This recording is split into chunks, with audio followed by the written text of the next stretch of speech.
You're listening to the Be the Bridge podcast with Latasha Morrison. I am so excited about our next guest. We met a few years back at an event at North Park University.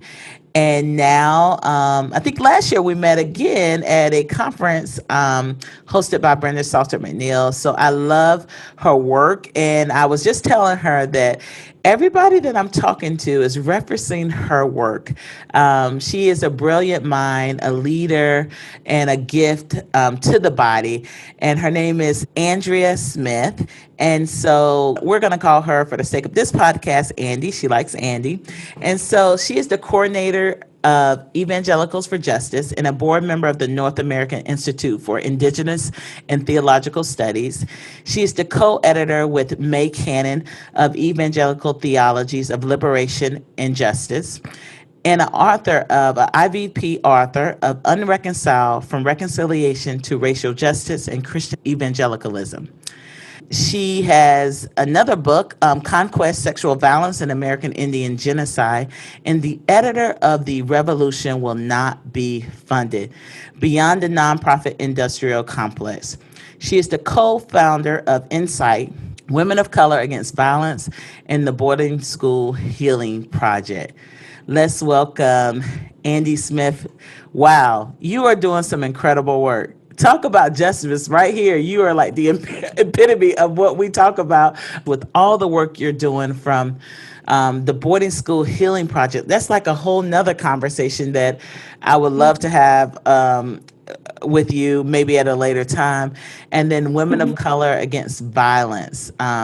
Just even that, I was just listening to reading some of the instances of domestic violence and child abuse that are up right now because of the shelter in place. And a lot of us think of that as a place of safety, but for so many people it's not. So there's so many things that I would want to talk to you about. But today we are talking about solidarity and what that can look like among people of color. Is that possible? And some of you may be listening to this and thinking like, well, I thought all y'all got along. You're all people of color. You all get along, It's not true. We're not a monolithic group. We are very different with different cultural expressions and different lived experiences, and we intersect differently. So I wanted to bring some voices on to really talk about this because, like I said, I don't feel like we can heal what we conceal. And so we have to talk about these things and get them out in the open in order to forge a path forward. And so, Andy, could you tell the audience just a little bit about yourself and your work that you're doing? Sure. Well, I can just maybe speak to how I ended up in this situation now. Okay. So from my Christian journey, I became a born-again Christian when I was 16, Southern Baptist, very fundamentalist. And I still am Southern Baptist. But for some reason, I was brought to Christ by my sister, who was not politically conservative. So I got conservative theology, but it didn't come with conservative politics. And that kind of led me to leading a slightly divided life where my politics went kind of separately from my theology. So I'd go to church, hear things, but then on the side, I would be involved in a lot of more radical organizing politics, particularly that for Native peoples and people of color, generally speaking. And the issue I've worked primarily around is violence against Native women and women of color. So I tended to have to be quiet about being a Christian in some circles and then be quiet about my politics in other circles. And it was maybe 10 years ago when Evangelicals for Justice formed that I started to find a place where I could bring the two together, where it was always together in my head. Does that make sense? Like when I was doing organizing, my theology was always shaping how we would do the work, but it wasn't something I could easily vocalize without people saying, what's wrong with you? But I finally found a group of people that I could bring the two together and talk about how our theology and politics could come together. And then in terms of the issues around solidarity, that came from just a lot of trial and error with the emphasis on error. So one example would be I was one of the Women of Color Caucus representatives for the National Women's Studies Association, and they fired their only women of color staff person, Ruby Sales, who people might be familiar with. Yes. And so we organized to basically protest that. And so we developed this coalition. I didn't know what I was doing. I was very young. Does that make sense? So I kind of got stuck in the center of it when I didn't know what the heck I was doing. Mm-hmm. So I learned a lot of lessons from those mistakes. But to make a long story short, we worked together when we were protesting NAASA. But after that, we said, well, let's start our own association. And that association lasted for like a week before we just ended in a total smackdown, when we realized the only thing we had in common was being mad at white women, but we didn't have any common political visions. And we were almost literally getting into physical smackdowns. Mm-hmm. So that's been my experience. I've been in so many smackdowns, like the United Nations. There was a literal smackdown between indigenous peoples and Black peoples over the issue of reparations. As I remember, Black groups were saying we should have reparations in form of land in the Americas, and the indigenous people said, or one person said in particular, you can have the mule, but the 40 acres are ours. Uh-huh. We've had a lot of, I mean, at an INCITE conference, we had a big smackdown between Native peoples and Chicana feminists. So in that smackdown, that's when I learned we had to kind of rethink our strategy for solidarity. Right. Because if we don't know each other's story, mm-hmm. sometimes we skip over that whole indigenous story, not realizing the land that we stand on and who it belongs to. And so I think that's important. But I think a lot of the conflict, why I wanted to have this story, because I've seen some of that happen in conversations.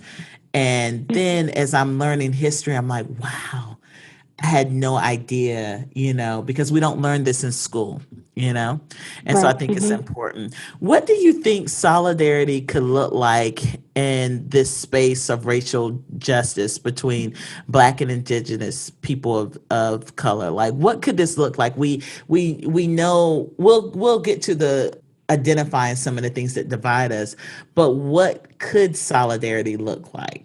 Well, what I found where solidarity most likely can happen is when you don't presume to begin with, and actually you presume that we're enemies. So INCITE is the first project where I felt like we were actually able to have some solidarity, and we have some solidarity by learning my lessons from the NAASA walkout and saying, let's just not presume we actually get along. Mm-hmm. Let's presume we don't know each other's histories. That we're actually complicit in each other's oppressions, even because we don't know that. So we're doing things to hurt each other.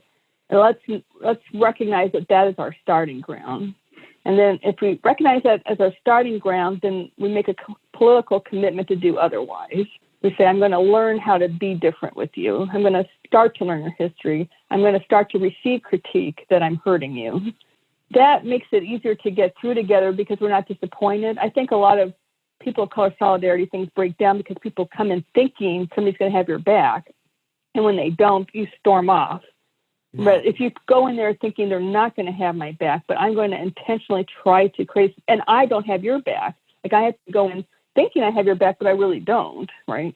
But I'm going in there open to learning how I can have your back and talking to you how you can have my back. And then if you do that, then you at least have a shared political commitment to that process. Mm. But you then have more patience when things break down because you're not surprised because the system has set us up to be complicit in each other's oppression. Mm. So we shouldn't feel like we're horrible people. We know that we're just doing what we've been programmed to do, what we've been set up to do, but we will try to do something different. You just said something profound. You said the system has set us up to be complicit in each other's oppression. Mm. And I think a lot of times we don't understand how we are oppressing another group or, how our ideologies oppress others. What history contributes to this divide when you say that, like, we're complicit in that? In what ways? Let's name it and name some ways so that we can help people, so that we can begin to do the work on ourselves, so that way we can do the work together. Mm-hmm. I mean, there's numerous ways, but I could say take Native peoples, for instance. If you look at a lot of the court decisions where Native peoples are trying to prove that they should not be enslaved, a lot of the ways Natives gets defined as proving you're not Black. Yeah. right? So legally, Indigenous identity gets created to be anti-Black, right? That those have to be mutually exclusive categories. So it's not a surprise, is it, that we would have anti-Blackness in Native communities. And we all, as we know, we have slavery of Black peoples in some Native communities. So but that didn't just happen, right? That was set up for Native peoples to invest in the colonial project. Also, how do Native peoples are kind of at the bottom of the socioeconomic ladder? How do you get by in that situation? Well, as do many poor people, you join the military. So Native peoples are the most represented per capita in the U.S. military, where we are killing racialized peoples everywhere, which is then contributing to people needing to leave their countries to come here as immigrants, right? So we are complicit in that process too. Is that just because we were born that way? No, right? But that was set up by colonial conditions that deprive Native peoples of being able to sustain themselves. Non-Native peoples, I mean, how do people think to survive here? They think we would like some land, right? Or we want to invest in U.S. democracy, but we don't think about, well, U.S. democracy cannot exist without Indigenous genocide. So we essentially are conditioned to want Indigenous genocide. Does that make sense? Yeah. Not explicitly, but implicitly in what our kind of desires for freedom look like. So I think and I feel the issue that happens is that when we think of oppression, we tend to equate that with being good. Like if somebody is oppressed is better. And so then, therefore, if somebody calls us out, we're like, you're saying I'm a bad person. And no, being oppressed doesn't make you a better person. It makes you oppressed. So if we don't equate kind of being oppressed with a higher moral ground, right? It's just kind of this, then I think there would just be less drama about saying like, look, this is just how the system has been set up. These are the logics in play. If I'm complicit in it, I'm not worse than anyone else, right? But the question is, do I want something else? Do I imagine something else? And who can I work together to imagine something else and try to put that into place? Okay, that's good. And so when we think about that history, that divides us, like one of the systems that I want to talk about is white supremacy and the entanglement of that has hindered interconnection. What is some of that entanglement? You named a couple things, like as it relates to be Native. The way to prove to be Native was to be anti-Black. So that is one thing that has caused that. The enslavement of Black bodies through that participated in that system. What are some other ways when you start thinking about even today how white supremacy has entangled itself and hindered interconnection? Well, I think the way that happens is that white supremacy doesn't operate through the same logic. It operates through multiple logics.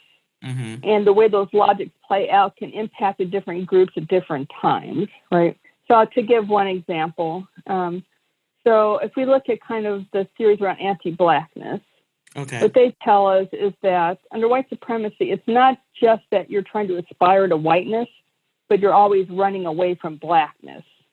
So often our politics are often geared towards proving that we're not Black.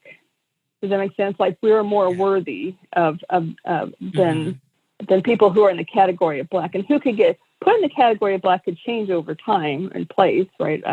For instance, Miley Arvin speaks about how people in the Pacific were treated, that they were divided between Polynesians and Melanesians, and Melanesians were seen as in the category of Blackness that couldn't be saved, but Polynesians were put in the category of closer to whiteness, so they could possibly be saved. Does that make sense? But in any case, there's always a group at the very bottom that you're trying to kind of avoid. So therefore, that doesn't just impact the group that's put at the bottom, but you tend to have that logic within your group. So for an example could be, Native peoples, obviously, people who are Black and Native are often put at the very bottom. In the immigrant rights movement, we see an example of that, where there's a movement that the movement often focuses on supporting dreamers, right? People who are the good immigrants, but the political payoff is to say, but we will support deporting criminalized immigrants, those who have a criminal record.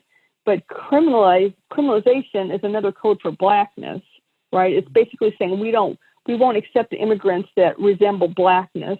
We want the immigrants that are closer to whiteness. And so that ends up obviously hurting Black people, but it also creates a divide within your own community of which part of your community you can dispose of so that the other part of your community can be free. So these are just numerous examples. But also, though, when you look at that logic, we can see, though, that how when people are put into the category of being closer to whiteness, that doesn't always operate the same for each group of people. And I think we're seeing that now with COVID, with all the anti-Asian racism going on. And people get confused. Aren't Asians supposed to be model minorities? Well, of course, that category itself is a problem because I think that's the group that has the largest wealth divide, right? So a lot of people are not in that category of model minority. They don't benefit from that category. But second of all, even those who are deemed model minorities, what is that saying? It's saying you're closer to whiteness, but that whiteness might make you more acceptable in some cases, but that proximity to whiteness is also what makes you dangerous, right? It makes you a big enough threat that you can be a threat, a permanent foreign threat to the well-being of empire.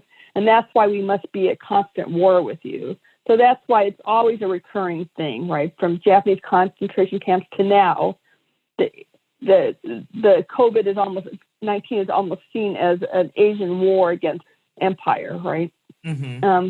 So I think Sora Han put it this way. She said, the United States is not at war. The United States is war.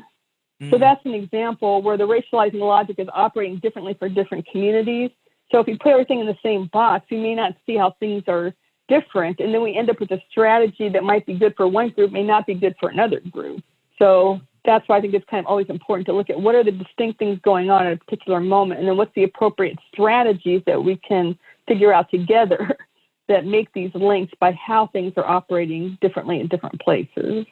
Wow. Yeah, that's good. Whew. It's complex. It's so complex when we start looking at this. But I think these are healthy conversations to have because as we talk about solidarity, as we talk about deconstructing, as we talk about unity, unity is not sameness. We understand that. But we have to have these conversations because even as the face of America changes and shifts, it doesn't mean that the impact of a racialized society is really changing and shifting. So it's important to have these conversations.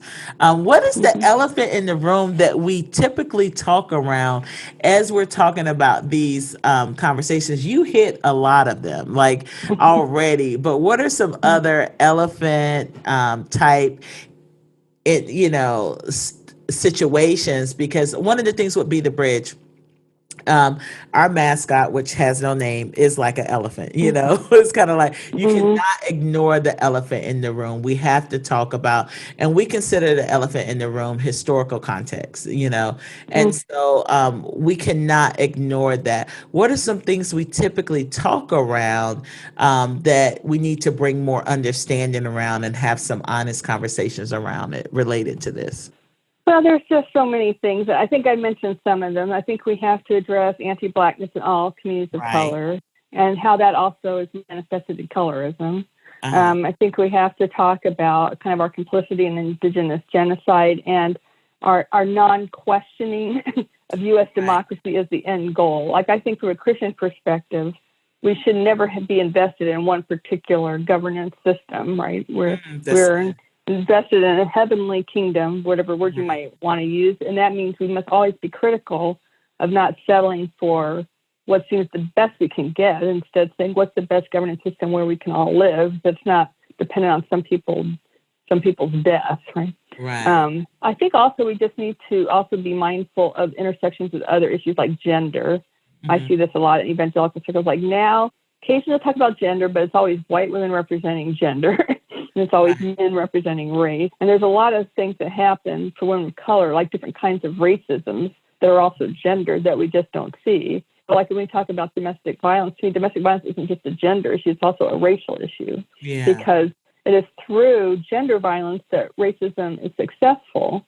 I mean, if you look at the history of Native peoples, I mean, the problem with the colonial project was that many Native communities were not hierarchical and they weren't patriarchal. So they had no reason to accept colonial domination. And that's why colonists insisted on instilling patriarchy in Native communities, because they basically said, Native men are not, until Native men treat Native women the way white men treat white women, they're not going to accept these kind of hierarchies. So I think bringing patriarchy into communities of color is a way of naturalizing domination, generally speaking. So I don't think we can solve one problem and then solve the other problem. Like, we can't end racism without ending sexism. Another example, I think, would be disability. We often don't think about whether or not our events are accessible or not, but disability is even bigger than that. Mm-hmm. I mean, if you look at kind of the reasons that justify both racism and sexism, it's usually disability, right? People of color are feeble-minded. People of color are insane. Does that make sense?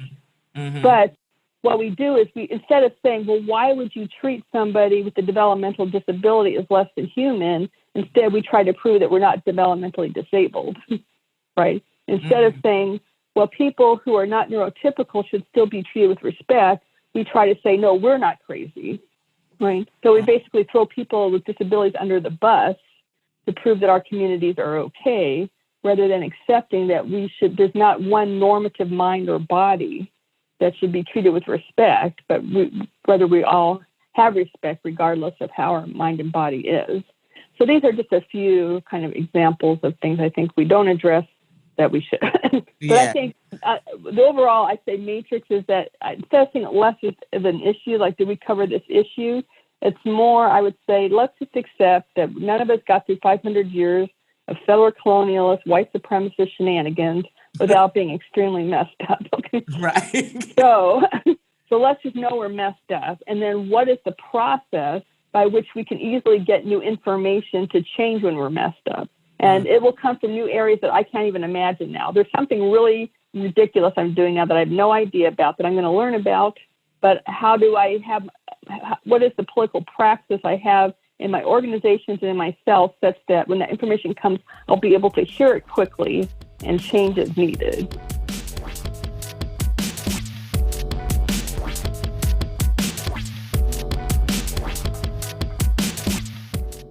No one has to tell you that everything feels like it's been spinning this year.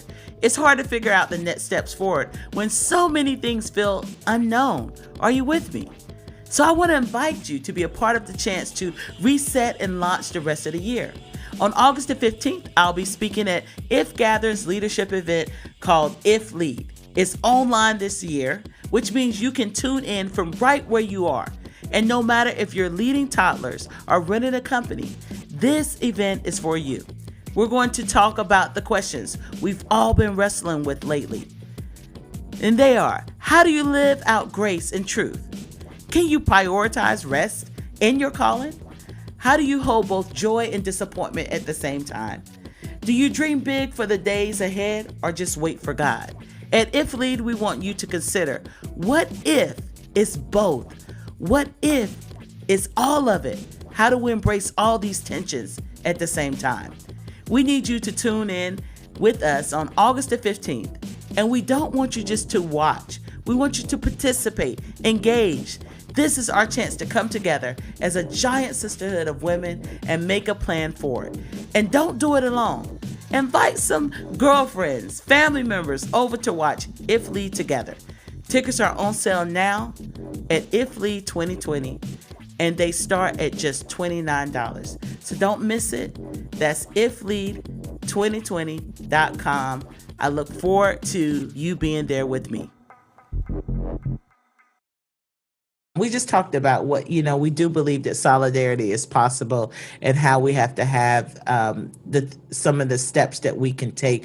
What are some steps that you've seen that has worked as it relates to moving us more toward our interconnective relationship? What are some things that you're doing personally with some of the organizations you're working with, and what steps have you seen to be successful in this work? I found what's successful, it helps, is when we kind of collectivize this work rather than individualize it. So, for instance, you often see a lot of things, I see that more and more popular in Christian circles, about privilege. And everyone goes confess their privilege, right? Uh-huh. And I find it very annoying because I find what it basically ends up doing is centering the person with privilege, because it's all about their self-reflection. Like, so let's say it's a white person talking about white privilege. They end up being the center of self-reflection, and people of color are the foil by which they self-reflect. So I find that this privilege stuff is supposed to be anti-racist, but I think it actually ends up centering rather than decentering it, or centering whatever else is being, whether it's gender or whatever else is being put at the center. So I find that also just creates a lot of people getting anxious all the time because they're like, oh my gosh, I wish I didn't have any privilege, so I don't have to confess anything, and so I could go point my finger at everyone else who doesn't have privilege, because we start to create kind of a moral authority. Like whoever has less privilege has more moral authority. So it ends up, I think, being counterproductive. So what I found helpful is if we start to think of privilege collectively. So rather than everyone confessing their individual privilege, like we look in the group and we say, like, okay, in this group, who's getting invited to speak? Is it only the people with a college education? Right. Who are the people who are being associated, whose name is always out there, right? Who can actually attend the meetings? Like, are we setting up meetings so that some people can never get there, right? So what are we doing collectively that's allowing for some voices to have more of a role than others? And then what can we collectively do to change that, right? Like, so maybe if there's one person who always gets invited to speak, maybe they always invite somebody else who's lesser well-known to speak with them so that person becomes well-known. And we always trade this off. Do we have a training program where people who maybe have public speaking skills are training everyone else so everyone is comfortable public speaking, everyone can do it, right? And so what practices are we putting in place to reverse this hierarchy of who is getting more in the group or having more power than others? I find that creates people, that allows people to be less anxious because they're feeling less like, oh, I'm bad because I have privilege, and more, okay, let's work together and change stuff, right? So you feel more empowered. Like you feel like, hey, this is a cool thing. We're going to build a stronger group because we're going to change the structures that let everyone have a voice. And it's not going to be that I have less of a voice so that other people have a voice. It's more, we're all going to have a voice. Right. We're all going to work together and really kind of make this a thing where we can all shine. So I find that helpful. And then also I find it helpful when we institutionalize self-critique. Because I think what happens, I know, for instance, if you ever, Tasha, have you ever organized a conference and everybody hates you afterwards? Or you do, you do an event, just blood, sweat, and tears, and you're like, I'm going to have a nervous breakdown, and everybody's yelling at you afterwards. I'm like, you're never doing this again. Right. So you realize that's the nature of the nature of the beast. So the thing is, how can we get this thing so it doesn't feel so crushing? And I feel because it feels crushing, then it's harder to actually change. It's hard to even just, because you're like, is it true or it's not? Maybe everything's true and I suck and I'm a human being and I should never do anything again. So it's like, how do we create a structure that we can hear the critique well? Right. So I find it helpful when you institutionalize it. So like in some groups I've been in, we had a situation where like maybe 2 times a year or 3 times a year, we would look at what is an issue where we think we're just not doing well. Like we're getting feedback that we're bad on this issue and we need to do something differently. So we would like maybe pick that issue and then we'd say, okay, what do we need? We do kind of assessment. What do we know? Does that make sense? What is our collective knowledge and what do we not know? Like what are our questions? What is confusing to us? And then once we have that, okay, well, how can we get this information? Like who should we connect with? Who can we talk to? What books should we read? What should we check out? Then we kind of come back and say, what have we learned? Like, what is the collective knowledge that we've gained? Okay. And then based on that, well, what do we need to change? Like, what will we change structurally to address the new information that we've learned? And then that just makes it easier to address critique because it feels less personal and feels like, here's a place for it to go, right? Was this conference not accessible? Okay, we need to work on disability justice. We're going to make this our project. We're going to do better. Mm-hmm. And then it feels less crushing and more actually an opportunity, right? It feels like now we have an opportunity to do something better in the future. Yeah. So that's kind of how I see as an overall framework how it becomes easier to learn from our mistakes and continue on. Yeah, without and being depressed. and that's exactly why Be the Bridge will not be sponsoring a conference. We'll just go to everyone else's conference. We'll host conversations, but not a conference, because I know how that can be, just trying to balance the tension of so many things, you know.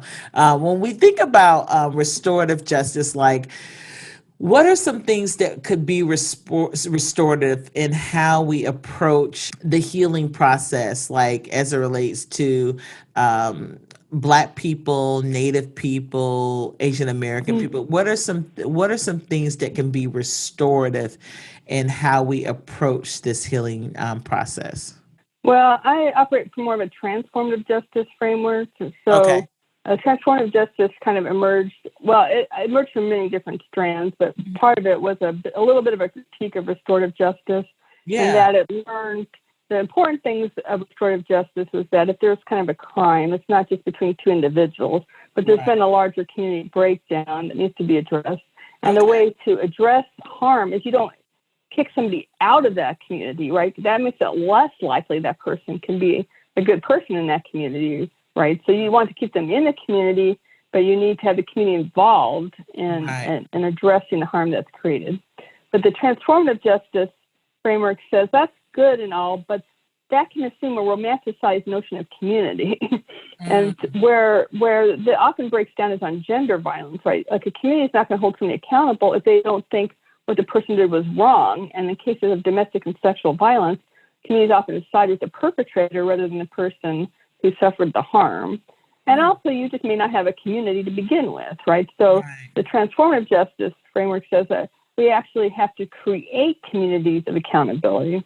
And so, to make a long story short, kind of the evolutionary thought of transformative justice, at least as how I see it, you start to also see, though, that transformative justice is not just about a process. One, you have to create the communities. It's not just a simple process. You have to create the communities. But to do that, you even have to create kind of a different world. So a lot of times our work is based on how you stop, what do you do after the harm has happened? But what I've learned from other movements is, how do you create a different governance system where you stop harming people in the first place? Right? And that's where things are more effective. And so I've learned that from my own organizing things. Like, I was in a situation where the place was completely dysfunctional and nobody thought people could get along. And we were always addressing the conflicts afterwards. But then when we created just a different kind of governance system that was transparent, horizontal, et cetera, there's many things that have to happen to make this work, right? It's not a simple process. But to make a long story short, once we put those processes in place, the conflicts stopped. Like, we didn't have to resolve any conflicts, so they stopped happening in the first place, because the structure did not allow the conflicts to breed in the same way they could in a more hierarchical situation. This is a problem I would say we have with Christian organizations, generally speaking, even progressive ones, because they tend to be very much based on a hierarchical, charismatic person. And this is where you end up with total dysfunctionality. And we don't have the same kind of practice, which I think you can see in early churches, where things are more egalitarian, where there's more shared leadership, more shared accountability, that makes it less likely that abuse can happen. So, to make a long story short, so therefore, I think in terms of kind of addressing relationships between people of color, we need different structures that make us become different people, right? We need structures that kind of require us to think about others, to think collectively, to not just think about our own individual interests. And we can't just think these things through in our head. And I think that's what we see in Christianity, right? Jesus had the call to be born again, because Jesus is telling us, under 500 years of white supremacist shenanigans, you are so messed up. Like, if we were to end white supremacy right now, we wouldn't recognize ourselves. We're like, who are these people? What are they doing? They're like space aliens, because we are so shaped by these forces of oppression. So we are going to be born again into a new world we can't even imagine right now, into new people we can't imagine. But how do we do that? Well, we learn in the early church, you don't just think your way there. You need a practice that helps you get there. Right? And so when we create these different kinds of collective practices, we start to become different people in the process. Wow, that's good. You see, I told you guys that she was smart. And we even Oh. learned a new concept, and we would definitely put this in the notes. Really, the distinction of understanding restorative justice, and then also transformative justice, what that is and the difference between the two. Thank you for educating us on the differences of that, and I definitely want to learn more about the transformative model, as you're talking about, because I mean, that sounds like what we need more so, transformative change, you know. So that's Mm-hmm. good. Can you tell me a little bit, I read in the beginning, I'm a part of it, Evangelicals for Justice. Could you just talk to us about what is that and what is it about, and what do we do? Well, yes, I don't, who knows? But anyway, Evangelicals for Justice started amongst, not exclusively, primarily evangelicals of color and women who were like, these shenanigans need to change a bit here, but Uh-huh. not just in terms of content, but also methodologically. Uh-huh.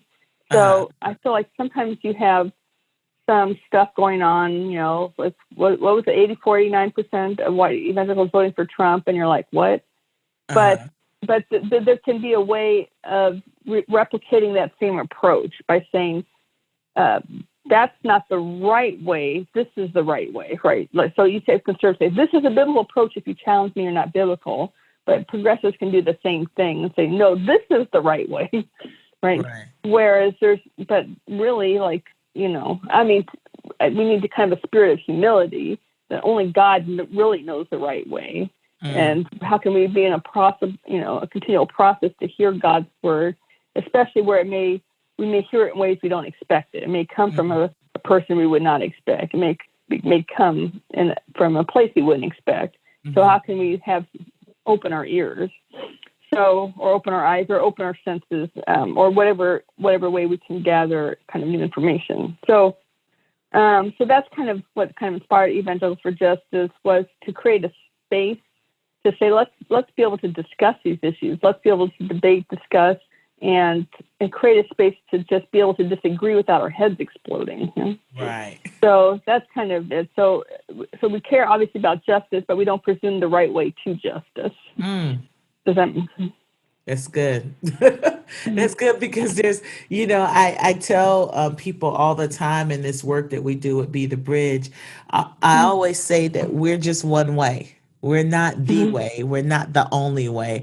This is just one way that I feel that God has called me to lead in. But there's some other great organizations out there, great leaders that are doing some amazing work in this same justice space. But it doesn't mean the way we're doing it or the way they're doing it is wrong or right. It's just different, and trying to explain that to people, so that we see that those of us who have this pathway toward justice, that we're just because we're doing things in different ways, that we don't become enemies, Mm-hmm. but we are partners in this work, and we can point people who maybe have are better bent for one organization or another. We can share resources. We can support each other in the work, and so that's the way I definitely see our role in Be the Bridge. We're like a on ramping when people recognize the sin and the brokenness of what's happening, specifically with racism and racial disparities and all of that. Like, they don't, a lot of times they're so overwhelmed they don't know where to begin. We try to give those people that platform, that stepping stool, to help point them and start educating them. And then what happens is, once people start understanding ABCD, then they Mm-hmm. can understand LMNOP, and Right. then, Yeah. they become a part of, other organizations that what I would say they're a level 4, or level 5, or a level 6 in the work that they're doing. But we're still partnering together because there's this cohesiveness in the midst of that. So that's the beauty of, I think, the work that we do. And one of the reasons why I do like Evangelicals for Justice, because it keeps you from being tunnel vision. and in your Mhm. work, and it helps you to be more inclusive and not exclusive, and just just some of the things that you're made aware of and you can take part in. I think it's a really good vision behind that. So I'm grateful to be a part of that. Be a part of that. Yeah. That email group. Well, I think that when the Be a Bridge, I think what you're describing is so important too, Yeah. because I think when we think about ending oppression, Mm, it's not a knowledge issue always. Like, I think we think if we had the right information, but right. it's really a spiritual crisis. I remember Yes. one mentor Yes. said that when Yes. you start doing this work, you think you'll feel better, but it's the Yeah. opposite. You'll feel worse because you're moving from a place of certainty to uncertainty. Oh, And so good. so it's you're embarking on a project of creating a world you don't even know where you're going yet. Like, you don't even know what it's going to be like. So Right. you're having to be comfortable with being perpetually uncomfortable. And I Mm, feel like we don't have enough support for that, right? We don't have right. enough support for how hard that is. We think if we give people enough stats on racial injustice, that's it. It's not, because people want to go back to feeling good and comfortable. I mean, Right. including myself. Like, this is not. It's not. You never get to a point where you've arrived, right? Like, you're always going to want to take a break from just feeling like, oh, I don't know what I'm doing right now. So this Right. is where I think Christians should be able to play a particular role in saying, what's the spiritual guidance necessary to live in that perpetual place of discomfort, right? Mm, To never be totally sure, but be willing to make that commitment to go to a world that we can't quite imagine yet. So I feel like to be like bridges, the continual bridges yeah. to to keep us there and with the community, right? So we're not just doing this alone. Too, we have people with us, kind Yes. of willing to stay on that journey with us, no matter how uncomfortable, and hard it is. Yeah, so good.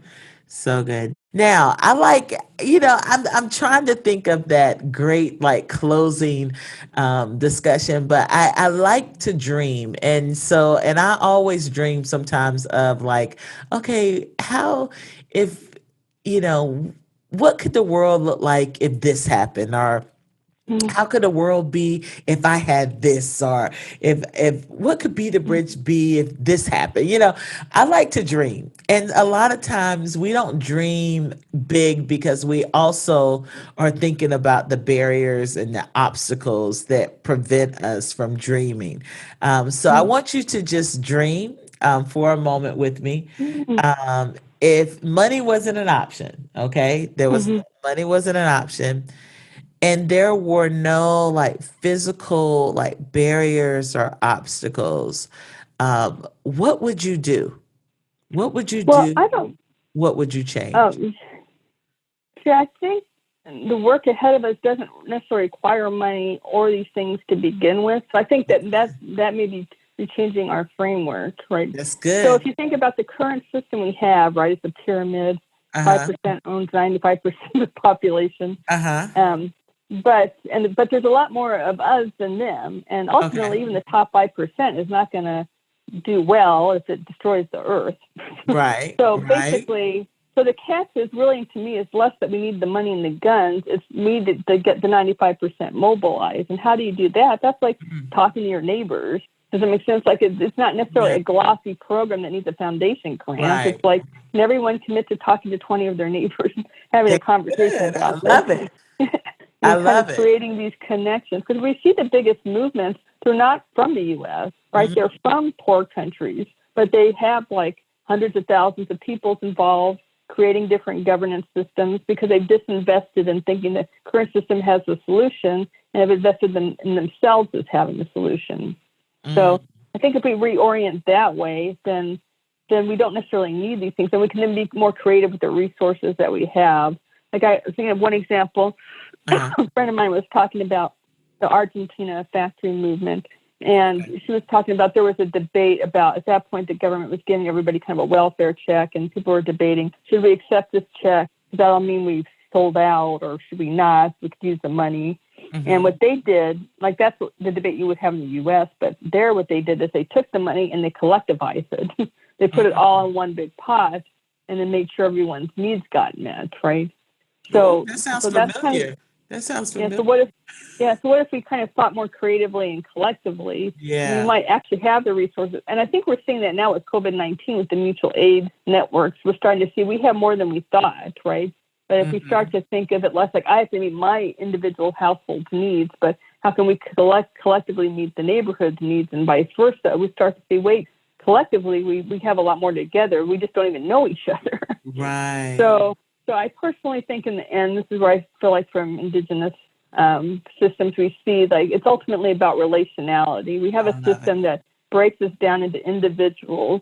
And when we start to make connections and relationships, that was just in our group, but with the rest of the world. Because we realize our group cannot do well if other groups are not doing well. We are indeed all related. And when we start operating from that point of relatedness, we don't need millions of dollars to do that. Right? We can actually do that now. You know? And then I think back to when you're saying imagination, I think that's, we also recognize that what colonization does is that it doesn't just take your land and resources, but it does colonize your imagination, right? It makes things seem natural and inevitable, just that you can't imagine another world. So decolonization is about decolonizing the imagination. Like one colleague, he phrased it like this way: it's kind of our job is to think the unthinkable, imagine the unimaginable, and make the impossible a reality. Right? Ooh. Wow. Okay, you got to repeat that again because that's incredible. Say that one more time for me, Andy. I said our job is to think the unthinkable, imagine the unimaginable, and make the impossible a reality. I love it. That, first of all, that's an excellent way to end our time together. Wow. Like, that is incredible. And just what a way to just to really acknowledge, just like to make the impossible possible. And do you know who said that? Oh, Dylan Rodriguez. Dylan Rodriguez. Okay. I'm going to definitely look that up. Well, I am so grateful. I love the fact that, just in that challenge and like thinking like we need relationships. Like we have the resources, we have what we need. We just have to think a different way. And I think when you start thinking about movements, you're so correct. When I think about, I think about Gandhi. If you think about Mother Teresa, I mean, so many different people, like some of these movements and things that are happening now, it doesn't take a lot of resources. It doesn't take money. There is capital in in relationships. And people getting to know each other. And I mean, I think we learned that when you were talking about people just shared what they had. They put, they thought more collectively and they're sharing what they have. And I mean, we see that in the early church. And what they endured and how they had to survive, when the world was pitted against you. So it's the upside down kingdom of God, I tell you. And so, exactly. And so it's just amazing. So I'm so grateful to be on this journey with you and to be able to navigate this justice space with so many incredible people and thought leaders like yourself. Thank you for the work that you do. Thank you for your commitment, to this work. Thank you for using your platform to help educate other people. Thank you for creating spaces where other people can go to learn from one another and to really reimagine what the future could be like. So I'm grateful for you. I'm grateful for your leadership and so grateful for your voice in this. Thank you for listening. For more bridge building resources, visit our website at bethebridge.com.